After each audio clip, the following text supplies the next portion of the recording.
right, Matt, are you ready? I don't know what I'm ready for. Are you ready? I don't know what's happening. Whoa. How do you like this? How do you like this song? Is happening? How do you like this song? What is this, GoldenEye? Okay. Yes. Hey, everybody. Welcome to the Dojo Hooray Select. I am Jeff. I'm Matt. And we're playing Never Stop Sneakin. Okay. This is the new game from the guy that made Dust and Elysian Tale. Oh, really? I don't know if you remember, like, that was like a million years ago, that was right? forever like, ago. Jason and I played that on the Dojo. Ooh. So, or Okay. on the happy hour, Oh. right? So, way back when. Yeah. In the long ago. Yes. And, but this... I've already seen a trailer for this. I don't know if you've ever seen anything about this. This is pretty. I may have heard about this. Is this? I think I may have heard about this. Yeah. And all I really took away from it was like, oh, this looks like Jeff Crack. All the presidents have gone missing. Why are there? All of the presidents. Why are there so many presidents? All of the presidents are gone, Matt. Oh, did you see that they unveiled the Donald Trump president animatronic at Disney World? I did. Gross. Yeah. Okay. Wait, what? Why are you is he- having your coffee? Who are you? All the presidents. All the presidents are missing. His chest is weird. Uh-oh, my coffee. My coffee. Look out, dude. Oh, why'd you do that? There was no coffee in that cup. I was going to say, why is there no coffee? coffee in? Oh, he's going to. Oh, shit. So do you know what you're looking at right now? No, I don't know what's happening. Okay, so this is like, I don't know if this is, you've twigged to this yet, but this is like a Metal Gear parody. This is a Metal Gear Solid parody. Okay, which is why it's all like PSX graphics. Yeah, I was going to say. And why it's all super dramatic. Oh, my God. And this guy's jumping out of the airplane. This is amazing. I haven't actually watched this part. I played a little bit of this game, but like I didn't actually watch this particular opening cutscene. I like that you can see the curvature of the earth. Wait, but the coffee mug. Get the coffee mug. Get the mug. Oh. What about? Is he gonna? Why did he? Is he gonna dramatically spread his arms? Bro, What in no. the shit is happening? Why are you? He's going so why fast. Are you mock cone? He's going oh, is so he gonna destroy fast. the ship? Oh no, he's not.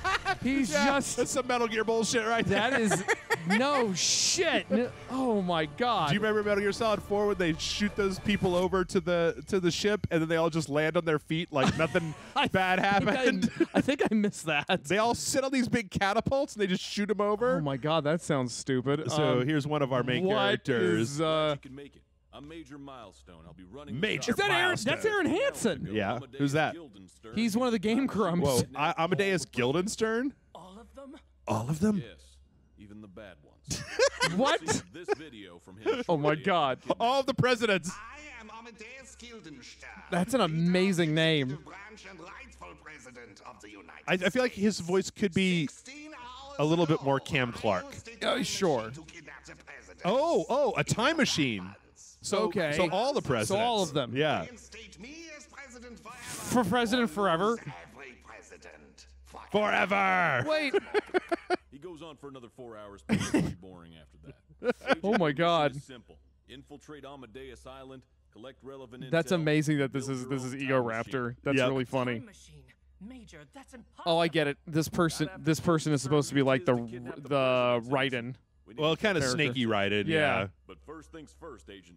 Before we start, you'll need to clear a training program. Let's go.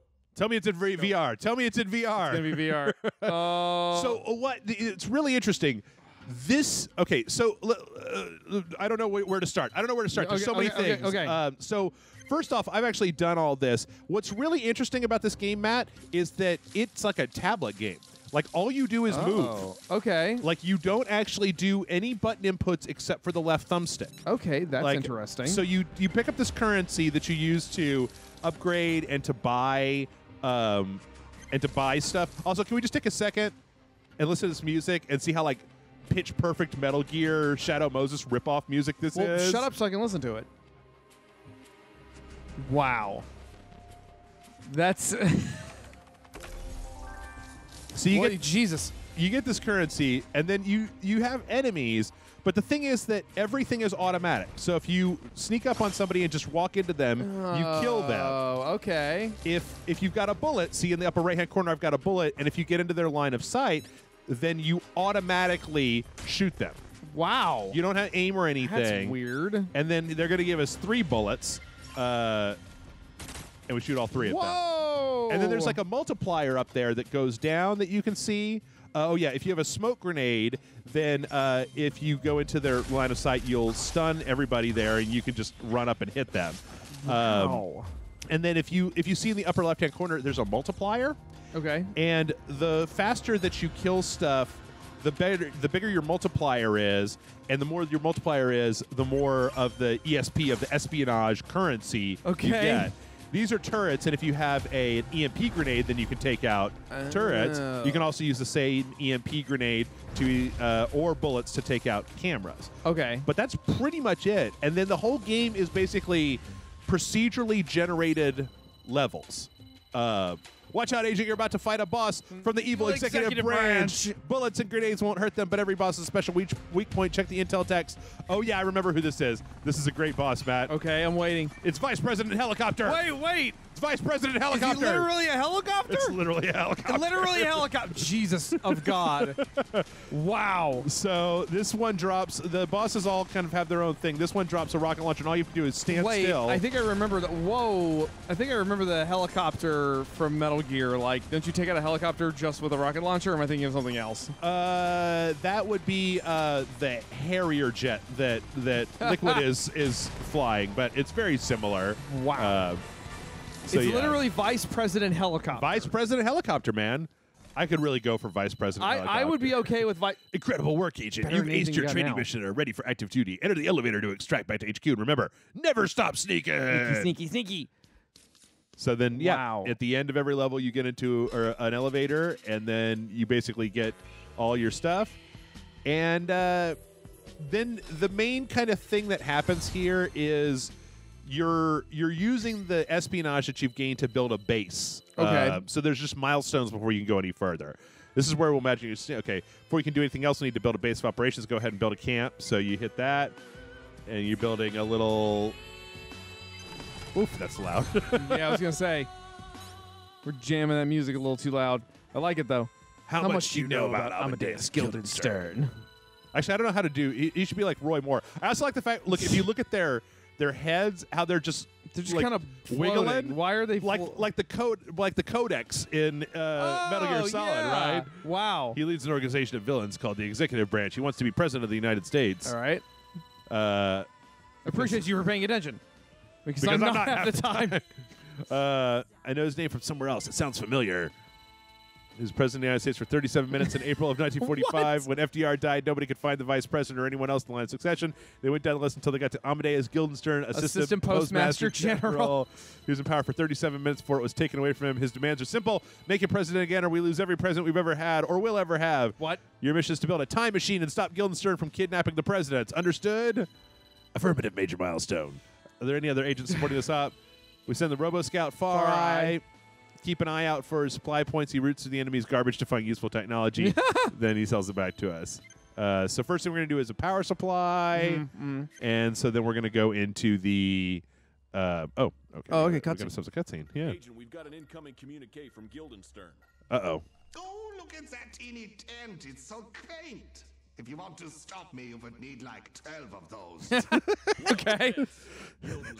12 tents. You're mad. Mad one here, Major.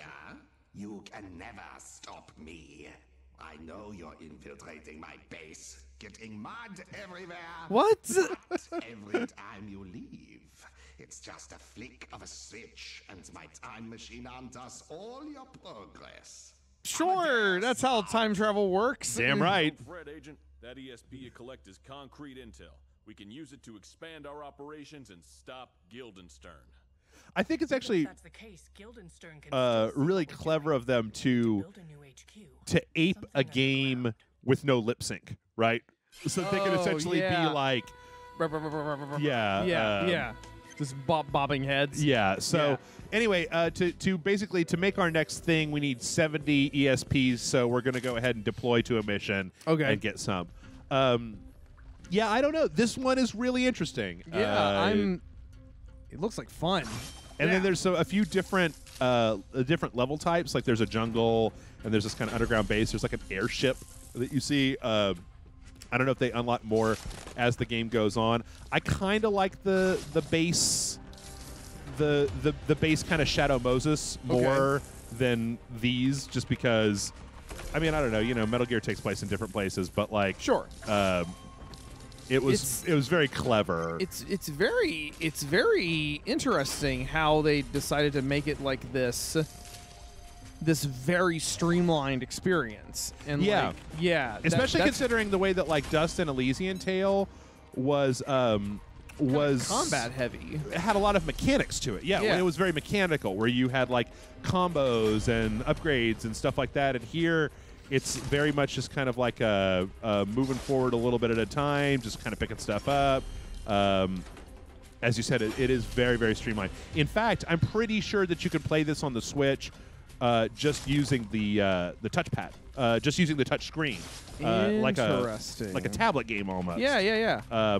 Which actually is interesting because I'm not really the biggest fan of tablet games, but like I kind of like this. Oh boy! Oh, Turn around. I don't have any bullets Shinigami. left. Okay, there you go. There you go. Yeah, that's interesting. That you just have to keep track of your. It like kind of cuts out the middleman a little bit by being like. It's a numbers game. Whoa! So here's Far Eye. Oh, he's a robot. Okay. Yeah. They're dirty and lazy, like most organic life. What are you, HK-47?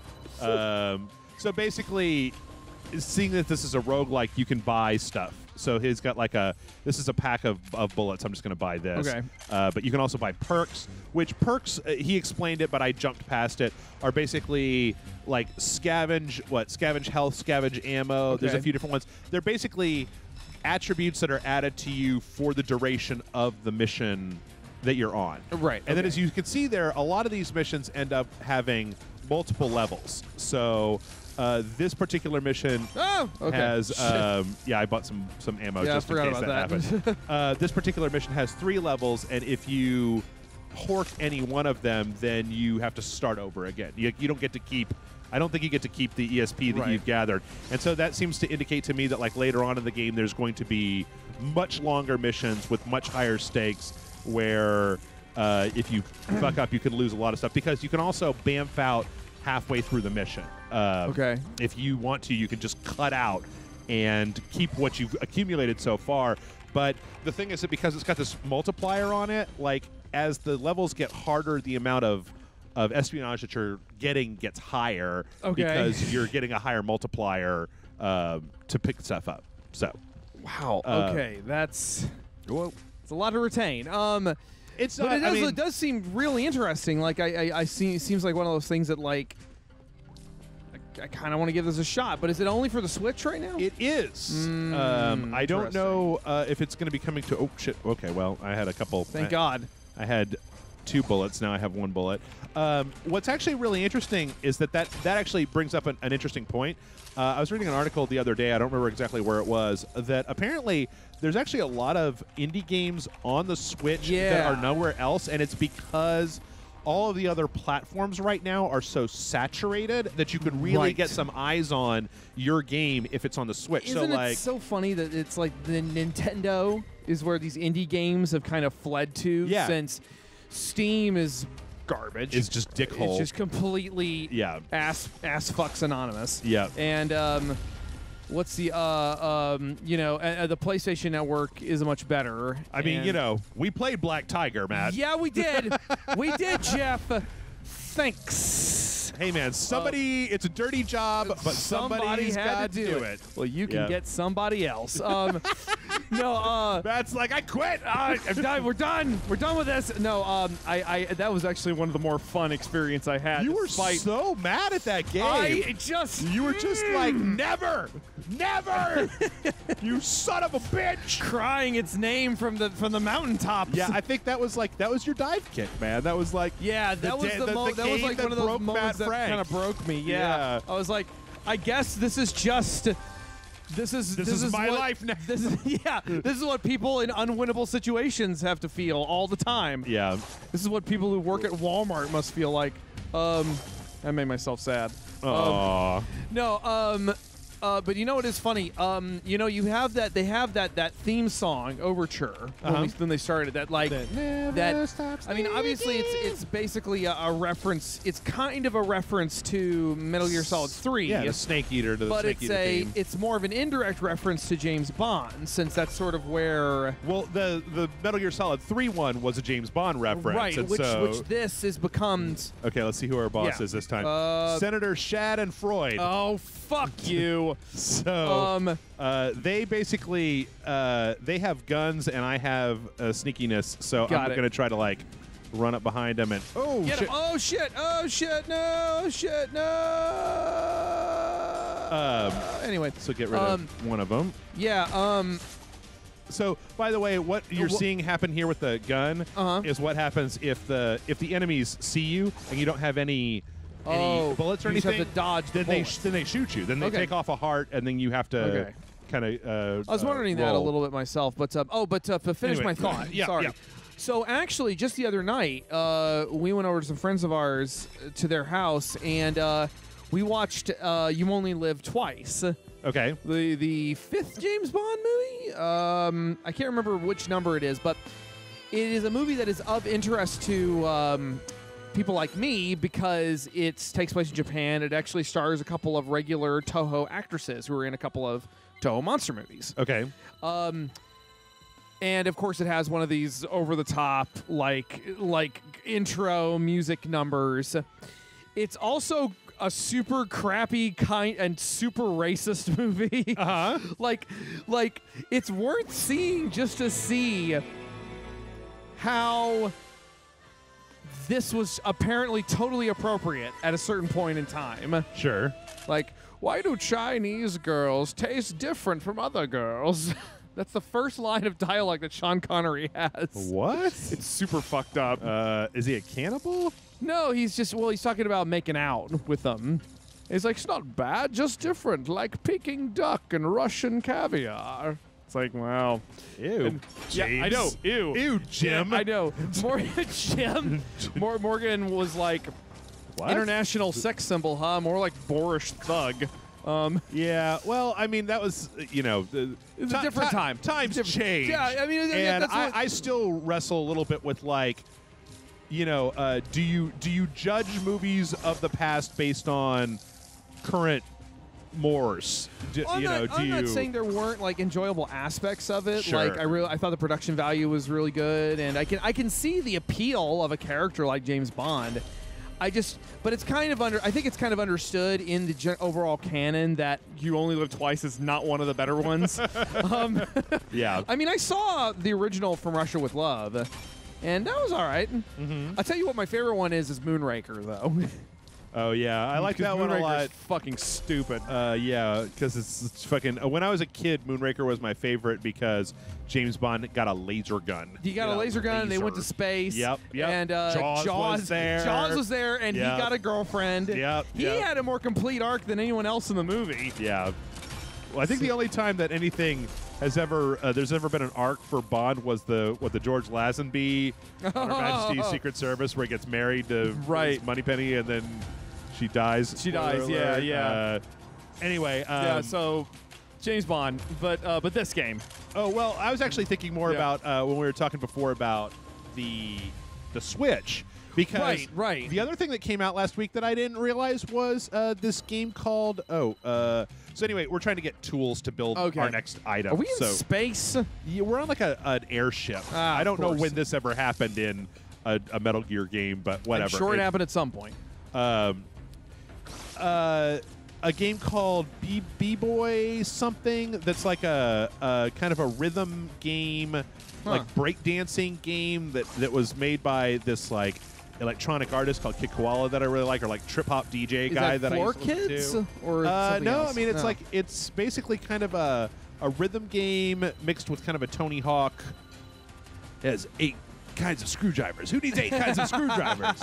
Now I can start preparations to construct our underground sneaking HQ. Sneaking. An underground HQ. What's wrong with the camp I built? This piece of canvas with a gas generator.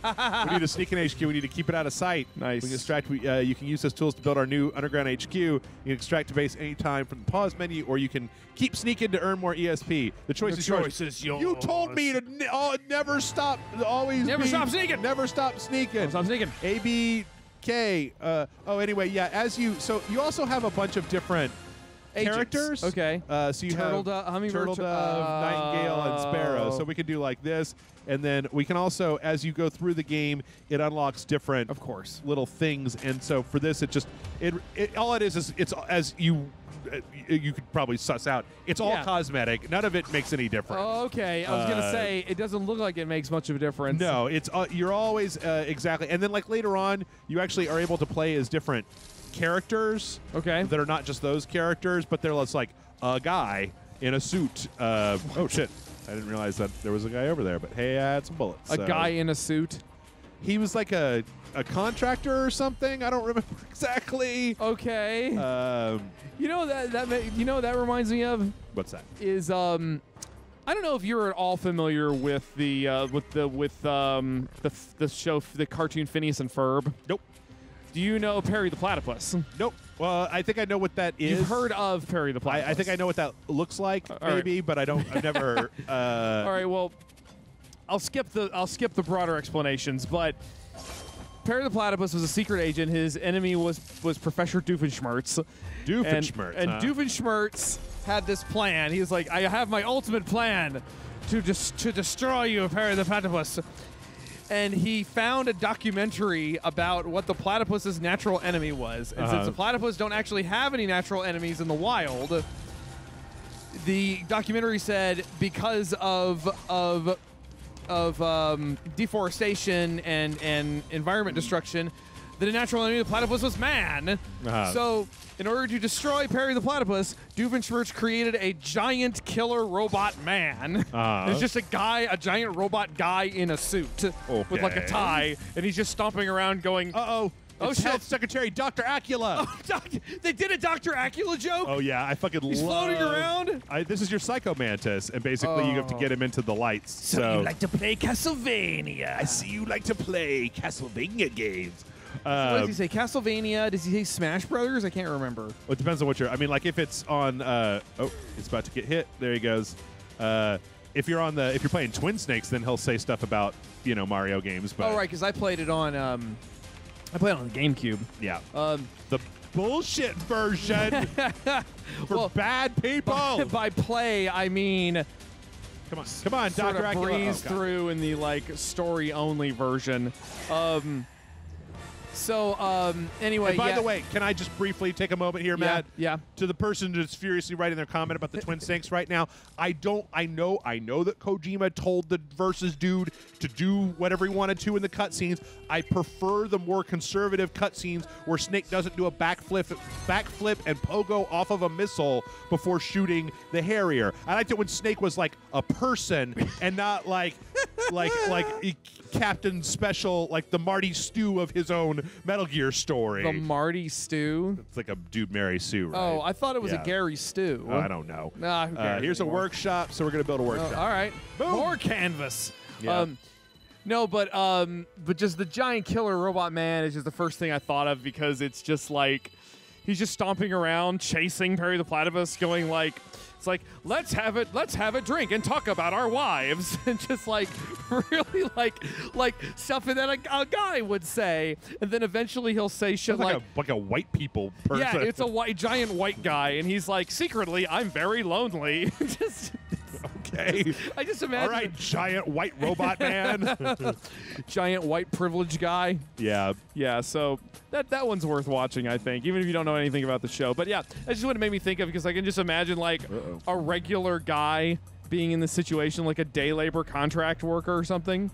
Yeah. Or maybe they'll pull a Professor Chaos and have it be like a actual day laborer. A Mexican day laborer. Yeah. Man, I just... This season of South Park was weird. I got to go back and actually, because I missed a bunch of it, so I've got to go back and watch it all. I felt like the last couple episodes were pretty good, but it really had a rocky start. Yeah, you know, I actually really kind of fell out of it after the Halloween episode. Was it with the witches? Where they all dress up witches and what was it, like whiskey Witch and night. meth or something? Yeah, and marijuana. I don't think they were doing like meth or cocaine or anything, were they? I think so. I think they were, It was because like I remember weed it being and whiskey or something. I think I remember it being a lot harder than Well, it was than just weed, but it was just like. But what killed it for me was I watched them give. You can see them like actively give up on a joke. yeah. Partway through the episode, like it was. It was just, you know what I feel like is I didn't have any serious problem with South Park when they decided to do the arcs, like when they did the Soda Sopa arc. The problem that I think that they had this season was that, like, there were things like I thought that the Columbus Day one was actually really clever. Yeah, I thought as so too. As a metaphor, As a satire, yeah. right? For That whole thing. That whole thing. Yeah. Yeah. Let's not go down that rabbit hole. Don't post that. But Don't post that.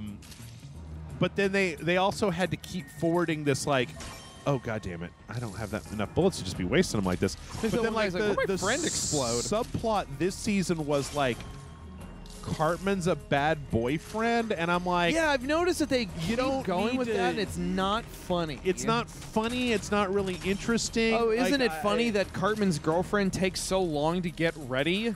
Yeah. Like, what kind of hack bullshit is that? I mean, it kind of ended with an actually a really serious thing. Well, I haven't seen it yet. Oh so no, it's South Park. It's right, more in the delivery. I'm not going to talk about it, but it's more in the delivery. It's something kind of serious, though. It's not really. It's a kind of a serious-ish topic that just didn't seem Like it fit. It didn't seem to work in the like. I don't know. There was just such a.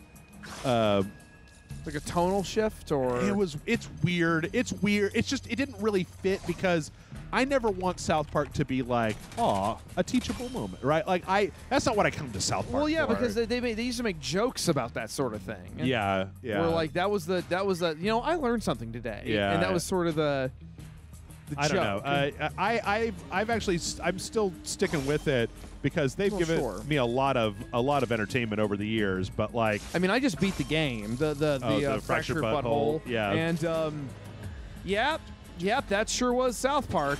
Like that was like. Did you fight Morgan Freeman? Did you beat Morgan Freeman? You can fight him? Oh yeah. If you there's a tooltip on the screen that says like, try hitting Morgan Freeman, and if you hit him like 3 times, you fight him. He's the hardest boss in the game. No, I didn't see that. I didn't try fighting him. Yep. I would know better than to fight Morgan Freeman. Oh, it's difficult, but it's doable. I did it. I Did should you know. know? Well, of course you did. Yeah, no, Oh, shit. There's a lot of other stuff that I really like. I obviously don't want to spoil it, but there were certain moments towards the end there where I was like, Jesus Christ! I think that at the end of the day, what I came down to is that Fractured Butthole is like the Dark Souls 2 of South Park games in that it's good. It's a very good game. It's not as good as the first one, but that was a difficult act to top. So I don't know if I would even say it's not as good as the first one. It just felt like a natural progression of the insanity of the first one. The first one had a boss fight where there was a nutsack swinging at you. All right, well, because yeah, you they got were never going to beat that. shrunk like, down. Yeah, plus it's just that it's also that thing that I feel like where who's our boss? Who's our boss? Secretary of Education Bobbert.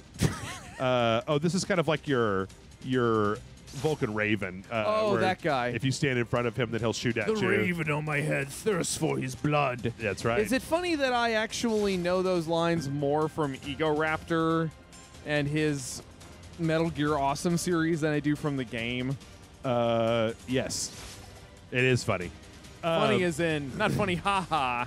I understand that, Metal Gear is definitely a product of a certain time and a certain place. That's okay. I'm not disparaging the game. I think it's a good. I honestly, the thing about Metal Gear, the thing that I always point to with Metal Gear is that, at least for my money, Metal Gear is the only video game that I can think of that had a story. So here's a jungle level. Okay. Kind of Whoa. Snake Eater-ish. Snake Eater. Is the only video game franchise that I can think of where a single creator helmed a single story that never switched hands over the course of 20 years. Like, when did MGS1 come out, and when did MGS5? MGS5 came out what, a year last year? Last year, wasn't it? I want to say it was last year. I don't remember when the original. No, year before last. I believe. Remember when the original MGS came out. Well, I know it was ported to the NES, right? So we're talking, like, at least, even if it was early on in the NES library, that would be what, like 85? Okay, wait. You got to clarify something for me. Yeah. The original when you say the original, do you mean the original?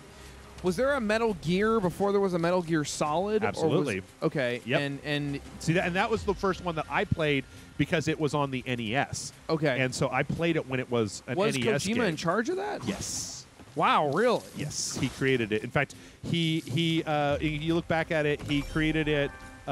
It was created the way that it was as a stealth game because the MSX, which was the original platform that it was on, was unable to put more than like 3 sprites on the screen at the same time. And so that was why they chose to condense it to this thing, because in the original, it's like if you got seen, then nah, you keep them. If you got seen, then like 2 guards would come in from the edge of the screen and they would attack you, and then if you killed them, 2 more guards would come in. So unless you hid, you would just have an endless stream of guards that were coming. Sure. But yeah, it was an MSX game. In fact, a lot of people I feel sometimes I forget that not everybody is as much of a fucking Kojima crackhead as I am. But like Metal Gear 2 Solid Snake actually has a lot of the same beats that Metal Gear Solid ended up with the lady, the kind of Meryl character and a ninja. Sure. And, the return of that was actually another Big Boss one, because that's the thing, is that, like, Metal Gear Solid 5 is a prequel to Metal Gear, not Metal Gear Solid. Okay. Because Metal Gear Solid 5 is about this Big Boss character creating Outer Heaven, which is the base that you infiltrate in Metal Gear. Okay. Not Metal Gear Solid. Metal Gear Solid is Shadow Moses. But all the stuff with Big Boss that Snake Eater leads up to is references to Metal Gear the original, not Metal Gear Solid. Interesting. Yeah. So interesting. And it's weird that they've never remade it. Or I mean, there was on Metal Gear Solid 3, the subsistence version, I think you could play the MSX versions of Metal Gear 1 and Metal Gear 2. But that, as near as I can tell, they've never gone back and, like, even on the Metal Gear quote collection, which is kind of a garbage piece of software, but okay. I mean, I already owned all of them anyway. But they don't really have a way for you to go back and replay the original games because they were weird. Like, the second one takes place in Zanzibar land, and Dr. So-and-so is creating Oil X, which is a petroleum substitute. Okay. Because this was in the middle of the energy gas crisis. But yeah, it was still a thing when fossil fuels were on people's Vice minds. President Helicopter! Yep, he's back. He's back. Anyway, the history of Metal Gear is fucking crazy, but I do have to think, I can't really think as much of a franchise where there was a single auteur creator who had his way with his franchise and then got to make it, because that's the other thing, is that Metal Gear's a multi-generational franchise that goes from an old Japanese computer system all the way up to the PlayStation 4. Sure. And, like, that's kind of incredible. Like, what other franchise has been around for that long? Like, not even Final Fantasy was... I guess Final Fantasy's on the NES, but the thing is that Final Fantasy has no continuity, right? So Right. So it's not a one long continuous story. Yeah. I'm not as familiar. I'm not as familiar with Kojima's work necessarily. Like, I haven't really dug in to play his games. Yep. But what I will say is I think he and I would get along because he made a post, and I didn't know this about him until I know he's made a couple of Godzilla references in some of his games. Yeah. But he made a tweet where he had I think this was in the middle of the all the fallout of Konami and everything. Yeah. And he said, he's talking about how he made a tweet saying he had a really bad day, a long day. So he stopped and he got this new Godzilla toy at the toy store that was like electronic and it lights up and stuff. And he got it home and it didn't have any batteries. And he said he was now I'm gonna cry. Basically, he was like, now I'm gonna cry myself to sleep. Well, it's funny because I feel like you would really like, or I don't know, maybe you would or maybe you wouldn't, but Metal Gear is just a big robot kaiju, right? No, I know, but it's not. Okay, you can't just put a giant thing in a game and say, "Oh, Matt will play this." I don't know, bro. Some of our conversations have seemed to indicate that that's pretty much all you want to go see Rampage, right? That's just a movie with a giant monkey in it, right? Well, there's a monkey and there's a wolf and there's a crocodile and there's the Rock. Yeah. What more could you want? No, I no, guess that's not to say. I'm not saying that I wouldn't. I actually think I probably would enjoy the Metal Gear games. I think you would too. I just haven't. I mean, and it's sort of like how people. It's funny. I already liked the Metroid games, for example. Yeah. The monsters for me were kind of incidental. People were always like, "Oh, I bet you really like Kraid and Ridley and all that." And I'm like, I mean, they're neat, but I more like them for the atmosphere and because I like Samus as a character. Right. And then it wasn't until later when I discovered that the Metroid monsters were all big. A bunch of the Metroid monsters were Godzilla references themselves. Shit. See, that guy just shot me. Yeah. Because I didn't have anything to block him with. I saw that. Yep. That then I was like, oh, now I really like the Metroid monsters. So it's more of a complete package now. I mean, have you ever seen Metal Gear Ray? It's more of a little more organic looking, isn't it? Yeah, it's the one that kind of looks like a big lizard. And they all roar for some stupid reason. Even I'm like, what? In fact, I remember when they had the in Metal Gear Solid 4, they had these mechs. I forget what they're called. But they were like, oh shit. They were like the legs of Ray and the top of Rex. And they would move. Oh, isn't that Revengeance? No, well, those were in Revengeance, but they debuted in 4. Okay, but they mooed. They would go, and they even pooped, sort of. Yeah, I remember that now. I remember there was something where the game was like, well, they do that to unnerve the enemy, and I'm like, they succeeded.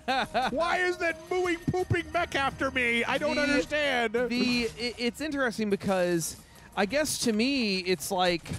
The Metal Gears didn't seem to be that centralized to the franchise. They seem to be I don't know how to describe it. What I did like, and what I'm waiting for them to, well, they're not going to do it now because Kojima's not working for Konami anymore, but I liked that in one of the mobile games, you could go to that Monster Hunter Island and you could fight Gear Rex. Peace Walker. Just a giant...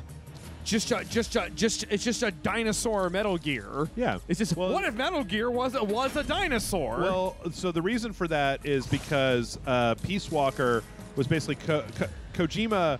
He's kind of like the Quentin Tarantino of Japanese video game developers because he was like, I want to make Monster Hunter, but I can't. Konami's got me locked in, and they won't let me do anything unless it's Metal Gear. So basically, he made Monster Hunter, but it's Metal Gear. So when you play Peace Walker. You basically are trying to. There are certain points where the bosses in Peace Walker are like, it's a helicopter, and you're gonna have this. You're gonna have this extended, protracted fight where you need to gear up and get ready, and you need to call in supply drops. And if you do it with your friends, then it's easier. Gotcha. And you're gonna want to do it more often. You're gonna want to go on these smaller missions. These group battle kind of like Monster Hunter type encounters. That's interesting. Yeah. And then there's a and then you just Reuter back. meet one of the cats, and then he just takes you to the Monster Hunter Island. Right. So, wow. Well, we're at 40 minutes. Yeah, we're gonna wrap it up here. So this has been Never Stop Sneakin. This game is on the Nintendo Switch. I think it's amazing. I think it's great. It looks fun. You got all these different. So I'm curious to know what other references we've got here to different Metal Gear things. That looks like the Starship Enterprise. I was going to say it looks like Vice President Helicopter. Oh, yeah! Yeah. So I bet you get to play as Vice President Helicopter. Oh, I want to play as Vice President Helicopter so bad. That's, I think, the little robot guy. But, like, yeah, it looks like there's a lot of different... That looks like the commander, maybe. That's a ninja. Yeah. It's another ninja. Is that like just like a dead person? That's like a hopping zombie. That looks like the Rocketeer. Okay. Anyway, yeah. And again, is that Freddie Mercury, like from the meme, right? Anyway, is that a bird? Is it a bird? It's straight up bird. It's a bird. It's just a bird. Anyway, thanks for watching. Like and subscribe. Patreon.com/RageSelect. Matt, I am happy to announce that our patrons are so goddamn badass that we didn't really even lose any patrons when Patreon made those changes. Everybody just went along with it. So good job. And not only that, but people were like, duh, I'm going to fucking show you I'm going to up my patronage. So great. If things don't fuck up at the end of the month, if it wasn't just haha fakesies, then I think I'm going to try to look into buying a better camera. I was just showing Matt that I might have a way to bring back them puppet intros. I don't know. That would be fantastic. I don't know. I found a much more streamlined way to put them in, as long as I just don't decide like, oh, well, all I have to do is just put in 6 hours of game footage and recreate the bullet from Never Stop Sneakin in After Effects. As long as we could just make some jokes in front of a screen, I think that we could bring them back. But I think that would be great. I don't know. Maybe we'll look forward to it. I feel like it's a Rage Select tradition where every new year I'm like, they're back, everybody. And then it's like 2 months in, and I'm just like, they're gone. I don't want to do it anymore. They're gone, everybody. Hope you enjoyed it. Just start crying. Yep, pretty much. Masturbating. No, I usually like to keep those two way separated from each other. You're not living then. Also, Amazon links. If you got some last-minute Christmas shopping to do, there's some Amazon links. As long as you start at those links, we get a little piece of whatever it is that you buy. Yup. Helps us out. Matt, tell the people where they can find you online. You can find me if you Google Matt Frank and Godzilla. You'll find my stuff. Okay. Did you ever get your domain back? No, really? I just those assholes. I just completely just got overwhelmed with everything else I was doing this year. I'm gonna see what I can do in the new year. Ready to go. Get in the van, go by, get the tire irons. Yeah. Go to the guy's house. I mean, we got to go to Israel. Well, shit. Yep. You heard him. Yeah, we got to do this. Yep. All right. So, but yeah, if you just keep an eye on my, I got a bunch of social media stuff. I got my DeviantArt page that I've always had. Just Kaiju Samurai, Spankzilla85, Mattzilla85. That's all my stuff on all the things. I've got my new book, Red Man, will be coming out early next year. You should be able to order it off of Amazon.jp. It's good. I read it. Thank you. It's bilingual too. Yeah, like you said, he read it. I did. Woo! And everybody knows that I'm illiterate. All I can do is just look at the pictures. I anyway, looked at the pictures, so there was a thing. Yeah. Also, quick shout out. You wanna get Matt a Christmas gift this year? You wanna get Matt a little Christmas something? Are you asking me? Or? No, just the audience. Oh. I know you don't. I got you the gift of time with Jeff. It's such a great gift. My presence is the presence. Yeah. Go to Kickstarter.